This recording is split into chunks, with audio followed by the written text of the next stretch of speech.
నమస్తే. నేను మీ Gopi. Welcome back to our channel. ఈరోజు మనతో వచ్చేసరికి సీనియర్ జర్నలిస్ట్ జగదేవ్ గారు ఉన్నారు. సార్ నమస్తే సార్. నమస్తే. సార్ కుప్పంలో చంద్రబాబు గారి కాన్స్టిట్యున్సీ అది.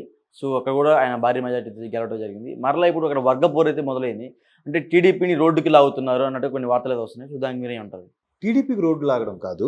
వాస్తవానికి ఏం జరుగుతుందంటే గడిచిన 5 ఏళ్లలో టీడీపీ ఎస్పెషల్లీ రాయలసీమలో టీడీపీ కార్యకర్తలు ఎంత ఇబ్బంది పడ్డారో తెలుసు. అంటే ధైర్యంగా నేను టీడీపీ అని చెప్పుకోలేని పరిస్థితికి కూడా వచ్చేసింది. దానికి కారణం ఎవరు? దానికి కారకులు ఎవరు? వైసీపీ వాళ్ళు. పెద్దిరెడ్డి గారి నియోజకవర్గం కాబట్టి పెద్దిరెడ్డి గారు, లేదా జగన్మోహన్ రెడ్డి గారి నియోజకవర్గం అంటే జగన్మోహన్ రెడ్డి, ఎవరైతే వాళ్ళు. సో గవర్నమెంట్ ఉన్నదని దొన్నవ్వచ్చు, లేదంటే అధికారము అది పాలకపక్షము మాదే, అధికారులు మా వైపు ఉన్నారనే ధీమా కావచ్చు, వాళ్ళు ఆ విధంగా చెలరైపోతుంటారు.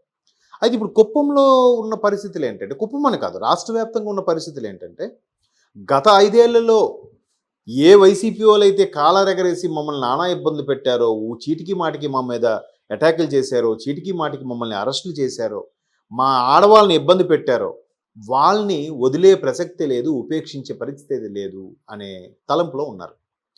మరోవైపు అధినేత చంద్రబాబు నాయుడు గారు కానీ, లేదంటే జనసేన అని పవన్ కళ్యాణ్ గారు కానీ, కూటమిలో ఉండే ప్రధాన ఈ అధ్యక్షులు మీరు సంయమనం పాటించండి, వాళ్ళు కవ్వింపు చర్యలు దిగితే దిగొద్దు, మనం గవర్నమెంట్ వచ్చింది మీరేం కాదులే అని చెప్తున్నారు.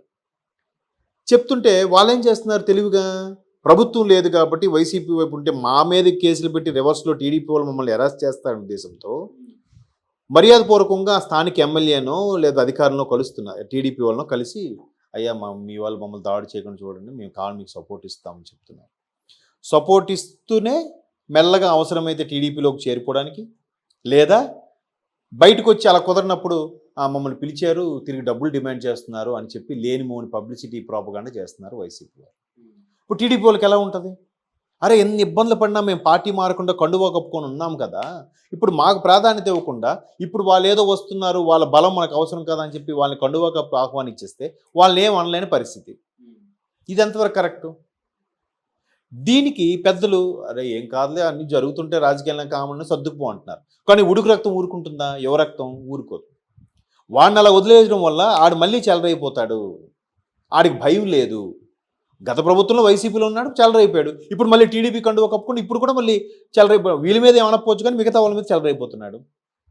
మరి అలాంటి వీడిని చూసి ఇంకోటి వస్తాడు, ఆడిని చూసి ఇంకోటి వస్తాడు, 10 మంది తయారవుతారు కదా, రెబల్స్ అయిపోతున్నారు కదా. దానివల్ల నష్టమే కదా. నమ్మకంగా జెండా పట్టుకొని తిరిగిన టీడీపీ కార్యకర్త ఇట్లాంటి చేయడం వల్ల ఎడమొహం పెడమంగా ఎందుకు లేదు సార్, వాళ్ళకు కూడా మరి కండువా కప్పు తీసుకుంటున్నారు, మరి మాకు ప్రాధాన్యత ఎక్కడుంది?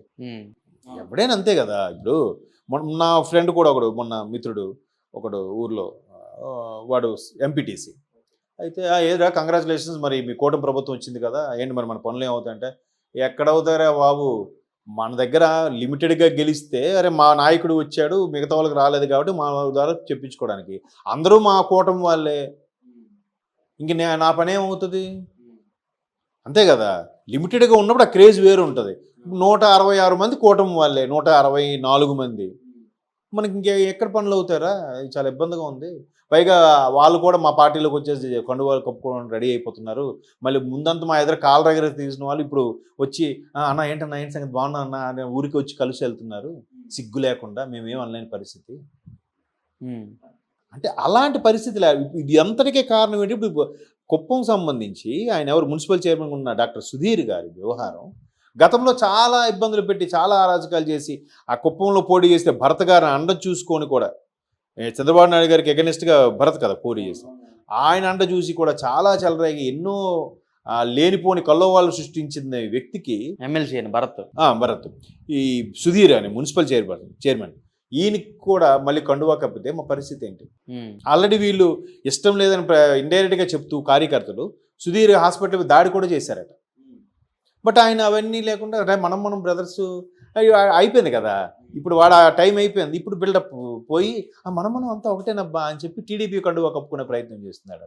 ఆయనతో పాటు ఒక 8 మంది కౌన్సిలర్లు కూడా వస్తున్నారు కదా. సరే మన పార్టీని బలోపేతం చేసుకుందామని కూడా బాబు గారు ఒప్పుకున్నారు అన్నట్టుగా వార్తలు వస్తున్నాయి. మరి కార్యకర్తకి ఎలా ఉంటుంది? అరే మేము జెండా పట్టుకొని మేము నానా తిట్లు తిని, నానా తాపులు కాసి, తన్నులు తిని, ఆ తర్వాత జైలుకి వెళ్ళి వచ్చి ఎంత చేస్తే మళ్ళీ ఇప్పుడు వాళ్ళ హయాం అయిపోయింది కదా టీడీపీ వచ్చేస్తామంటే మీలో మనకి పార్టీ బలం తక్కువ ఉందని చెప్పి ఆదరించి తీసుకుంటే మరి మాకు ప్రాధాన్యత ఏది? ఏ జెండా అయితే భుజం కాసిందో అదే భుజం మీద మీరు దెబ్బ వేస్తున్నారు, చురక పెడుతున్నారు. ఎట్లా మరి మాకు ప్రాధాన్యత ఏది అనే దీంట్లో కార్యకర్తలు కొంత రగిలిపోతున్నారు. ఒక చిన్న ఎగ్జాంపుల్ అండి, నాకు తెలిసిన ఒక యూట్యూబ్ ఛానల్ ఉంది. ఆ యూట్యూబ్ ఛానల్ కూటమికి ఫేవర్గా చేశారు. గెలచూడంలో యూట్యూబ్ ఛానల్స్ కూడా పాత్ర ఉందా లేదా? మీరు ఉందంటారా లేదంటారా? సోషల్ మీడియా పాత్ర ఉంది కదా. మరి వాళ్ళ కోసం ఫేవర్గా చెప్పిన ఆ వ్యక్తులకి కలిసి ఒక సరదా కలిసారు, ఒక ఫోటో దిగితే, సెల్ఫీ దిగితే వాళ్ళంత హ్యాపీగా ఫీల్ అవుతారు. గెలుపులో మీది కూడా పాత్ర ఉందంటే అబ్బా మనల్ని కూడా మెచ్చుకున్నాడు. ఇంక జీవితాంతం వాడు ఊడికం చేస్తాడు. అట్లా లేకుండా ఇప్పుడు గెలిచాం కదా అని చెప్పి మాకు ఇప్పుడు కుదరట్లేదు, టైం లేదు, అపాయింట్మెంట్ లేదు, ఇవన్నీ చెప్తే ఈ మాట్లాడుతూ ఈ సోకాల్డ్ ఎవరెవరైతే హైప్ చేశారో వాళ్ళందరూ ఎంత బాధపడతారు? బయటికి అనకపోయినా లోపల మదన పడిపోతుంటారు కదా. ఇప్పుడు అదే జరుగుతుంది అక్కడ. కాబట్టి ప్రభుత్వం కూడా ఎవరెవరు దృష్టి పెట్టి వాళ్ళకు ఒక మంచి టీం ఉంటుంది కాబట్టి వాళ్ళని దృష్టి పెట్టి ఇక్కడ ఎవడు జెన్యూన్, ఎవడు కరెక్ట్. ఇప్పుడు ఆల్రెడీ ఫుల్ సపోర్ట్, ఫుల్ మెజారిటీతో ఉన్నారు. ఇంకెందుకు నాయకులు? అయితే ఏంటంటే ప్రభుత్వం మేయర్ల మీద, మున్సిపల్ చైర్మన్ మీద కన్నేసిందంటే ఎట్లాగైనా కైవసం చేసుకోవాలనే ఉద్దేశంతో అందుకు తప్పక ఈ గేమ్ ఆడుతుందనే వాదం కూడా ఉంది. మనం ఎలాగైనా వైసీపీ వాళ్ళని తప్పకైనా తీసుకుని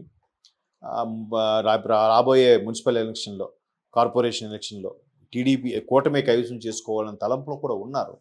సో అందువల్ల ఏమనట్లేదేమో, అందువల్ల వీళ్ళందరినీ కలుపుకుపోతున్నారేమో అనే అభిప్రాయం కూడా ఉంది. మరి ఇప్పుడు ఎలక్షన్స్ తర్వాత ఇంకేమైనా అప్పుడు కావాలంటే చూద్దాం. ప్రస్తుతానికి సమయం పాటించండి, మందే కదా మందే గవర్నమెంట్, సెంటర్లో కూడా మందే గవర్నమెంట్, ఇంకా భయపడాల్సింది లేదు, చూద్దాము అన్నట్టుగా అధిష్టానం అంటే హైర్ అఫీషియల్స్ నుంచి, పార్టీ క్యాడర్ నుంచి కింద స్థాయి వ్యక్తులకి విషయాలని చేరవేస్తున్నారు. బట్ ఉడుకు రక్తం వాళ్ళు అంతవరకు ఆగలేరుగా. సో దానివల్ల చిన్న చిన్న మనస్పర్ధలు, డిస్టర్బెన్స్లు వస్తుంటాయి. But wait and see. అంటే ఇంకా జనసేన కార్యకర్తలకు అన్యాయం జరుగుతుంది అక్కడ. ఎట్లా ఉంటుందంటే టీడీపీ ఎమ్మెల్యేగా ఉన్న దగ్గర జనసేన కార్యకర్తలకి ప్రాధాన్యత లేదని, జనసేన ఎమ్మెల్యే ఉన్న దగ్గర టీడీపీ కార్యకర్తలకు అంత ప్రాధాన్యత లేదని కూడా వార్తలు వస్తున్నాయి. బట్ కొన్ని దగ్గర అలాగా, ఉన్న దగ్గర ఇలా ఉంటుంది. టీడీపీ వాళ్ళు ఎక్కువ మంది ఉన్నారు, జనసేనలు లిమిటెడ్గానే ఉన్నారు. ఆ జనసేన కూడా పూర్తి స్థాయిలో అన్ని జిల్లాలకి ఇంక విస్తరించలేదు. అంటే పార్టీ కేడర్ గ్రౌండ్ లెవెల్కి అంత బలోపేతంగా వెళ్ళలేదు. అలా వెళ్ళినప్పుడు కొంత ప్రాధాన్యత తగ్గే అవకాశాలు ఉంటాయి. బట్ కూటమిలో ఉండే వ్యక్తులు కూడా అందులో కలుపుకుపోవాలి. బయటకు నచ్చకపోయినా, లోపల నచ్చకపోయినా బయటకు మాత్రం నచ్చినట్టుగానే యాక్ట్ చేస్తూనైనా అందరూ మన వాళ్ళ జనసేన వాళ్ళని చేరదీయాలి, బీజేపీ వాళ్ళని చేరదీయాలి, టీడీపీ ఎమ్మెల్యేని. సో ఇలాంటి చిన్న చిన్న డిస్టర్బెన్స్లు వస్తూ ఉంటాయి, common. Okay sir, thank you.